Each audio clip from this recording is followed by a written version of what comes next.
رمضان تيبا رمضان تيبا رمضان تيبا مرحبا يا رمضان مرحبا يا رمضان. Bismillahirrahmanirrahim. Assalamualaikum warahmatullahi wabarakatuh. Alhamdulillahilladzi arsala rasulahu bil huda wa dinil haqq liyuzhirahu 'alad dini kullihi wa kafa billahi syahida. Asyhadu an la ilaha illallah wahdahu la syarikalah wa asyhadu anna sayyidana wa nabiyyana Muhammad abduhu wa rasuluh al-mab'uts rahmatan lil alamin nadhira wa basyira. Allahumma shalli ala sayyidina Muhammad salatan tahullu bihal 'uqad wa tufarriju bihal qurab wa tuzilu bihad darar wa tuhawwinu bihal umur as-si'ab wa turdika wa turdihi wa tarda biha anna ya rabbal alamin. Wa qala Allah ta'ala a'udzu billahi minasyaitonir rajim ya ayyuhalladzina amanu kutiba 'alaikumus syiyam kama kutiba 'alal ladzina min qablikum la'allakum tattaqun. Amma ba'du. Jamaah Masjid Jami' Nurul Hidayah yang dirahmati oleh Allah Subhanahu wa taala, kita bersyukur dengan segala macam karunia, kemudian nikmat, kemudian anugerah yang Allah berikan. Dan salah satunya Al-Fakir ingin mencoba memaknai rasa syukur dengan hal-hal yang paling kecil. Sehingga di dalam Al-Quran dikatakan fadhkuru ala illahi la'allakum tuflihun. Orang mungkin mengingat nikmat ketika mendapatkan hadiah atau sebuah bonus atau juga bisa dibilang anugerah yang sangat besar, baru dia katakan alhamdulillah Allah berikan aku sebuah nikmat. Padahal kalau kita ingat terkecil, remeh-temeh seperti kita bisa bernafas tiap detiknya, kita bisa mengedip dengan kedua kelopak mata kita, kemudian ada kalanya kita mengingat bahwa kita bisa bangun tidur di pagi hari, kemudian kita bisa tidur lagi. Ini sebenarnya sudah masuk ke dalam nikmat yang paling mungkin kita bisa sebut nikmat terkecil. Walaupun kita tahu orang sudah bisa tidur dengan nyaman saja, ini merupakan nikmat besar. Hanya itulah manusia terkadang beda pandangan, beda pendapat. Kadang juga dari pendapat ini tentunya siapa yang paling tahu tentang hakikat dirinya, maka sesungguhnya dialah telah mengenal Allah Subhanahu wa taala. Kemudian kita juga senantiasa bersolawat, memberikan salam kepada Nabi kita, Nabi besar Muhammad SAW, baik di dalam sadar kita, sehingga kita terus mendawamkan dengan mengucapkan Allahumma sholli ala Muhammad wa ala ali Muhammad. Boleh juga Allahumma sholli ala Sayyidina Muhammad wa ala ali Sayyidina Muhammad. Dan terlebih kita tahu bersama telah melewati fase bulan Sya'ban yang dikenal dengan bulannya bersolawat. Maka ketika banyak bersolawat di bulan suci Ramadan, seharusnya juga Allah melipat gandakan apa yang kita hadiahkan kepada Nabi besar Muhammad SAW. Jamaah Masjid Jami' Nurul Hidayah yang dirahmati oleh Allah, ada hadis yang sebenarnya ini juga sudah sangat masyhur, yang termasuk dari kategori hadis Arba'in An-Nawawiyah, yaitu tentang iman, tentang Islam, kemudian tentang ihsan. Yang kita tahu kisahnya adalah ada seorang lelaki tua yang datang menghadap Rasulullah dengan pakaian yang sangat bersih, tanpa ada jejak perjalanan.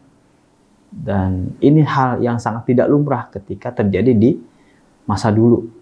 Karena biasanya para kabilah Arab ketika perjalanan pasti ada asar atau bekas debu, baik di pakaian ataupun di rambut.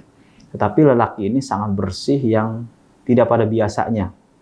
Maka menghadap Rasul langsung menanyakan perkara iman, Rasul menjawab. Kemudian dia membenarkan. Perkara Islam, Rasul menjawab, dia juga membenarkan. Dan yang terakhir perkara ihsan, Rasul juga menjawab dan dia juga membenarkan. Dan juga perkara hari kiamat, Rasul membicarakan bahwa yang lebih tahu adalah orang yang tentunya bertanggung jawab atas segala di dunia ini.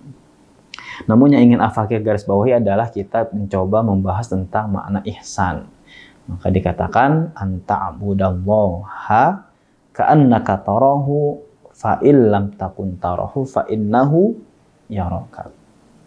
Sahabat Masjid Jami' Nurul Hidayah yang dirahmati Allah, kata-kata ihsan tentunya sudah sangat melekat di dalam diri kita. Kata-kata ihsan berarti kita merasa baik di hadapan Allah. Bahkan kalau mufasir mengatakan kita merasa diawasi oleh Allah Subhanahu wa Ta'ala. Kemudian ini berkembang lagi, ulama menjelaskan bahwasanya ihsan adalah kita menyembah Allah seakan-akan kita menyaksikan. Kita puasa, bahwasanya Allah selalu menyaksikan kita puasa. Maka tatkala kita belum mampu merasakan kehadiran Allah, cukup bahwasanya Allah yang akan mengawasi kita semua. Nah, inilah makna daripada ihsan. Kemudian ada yang mensyarahkan atau menjelaskan, diantaranya adalah Syekh Ahmad Al-Fashani di dalam karyanya Al-Majalisus Saniyah Syarah Kitab Hadis Al-Arba'in An-Nawawiyah.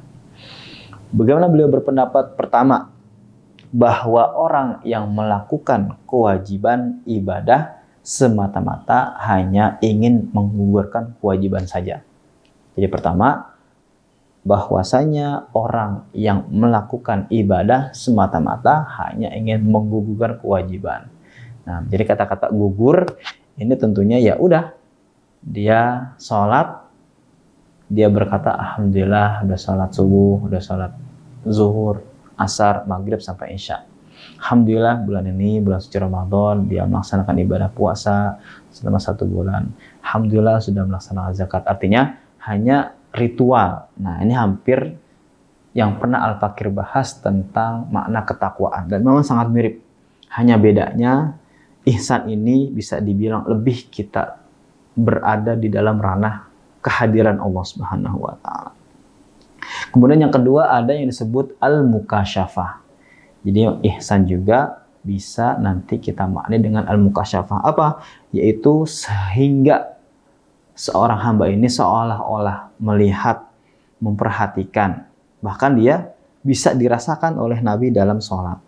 Maka dikatakan sholatmu adalah sebagai kebahagiaan di saat dirimu sedih atau dalam gundah. Maka ini menjadikan dia sholat benar-benar merasakan kehadiran Allah. Allah mengobati sakitnya, rasa sedihnya, dan inilah dia sudah berada dalam derajat mukasyafah.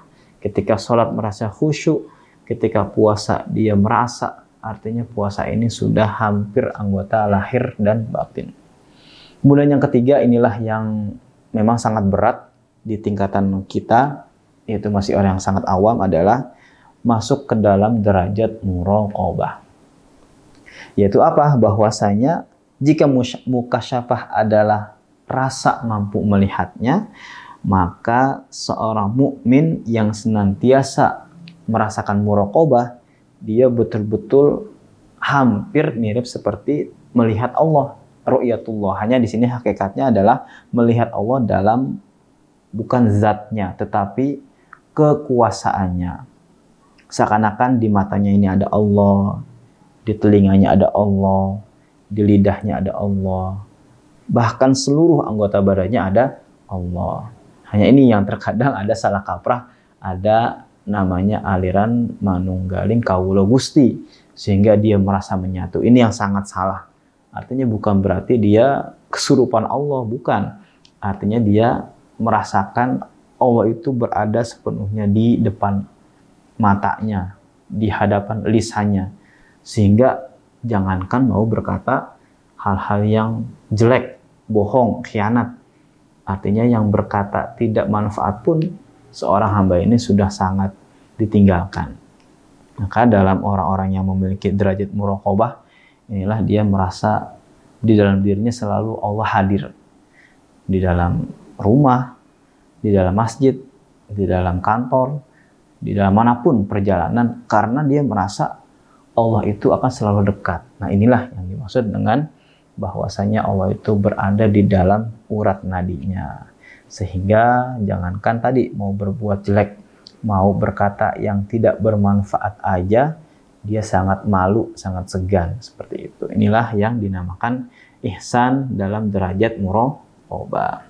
Oke, mudah-mudahan apa yang Al-Fakir sampaikan ini tentunya bisa menambah manfaat dan khazanah untuk kita semua, dan wabil khusus untuk sahabat dari Masjid Jami' Nurul Hidayah yang tentunya Allah muliakan.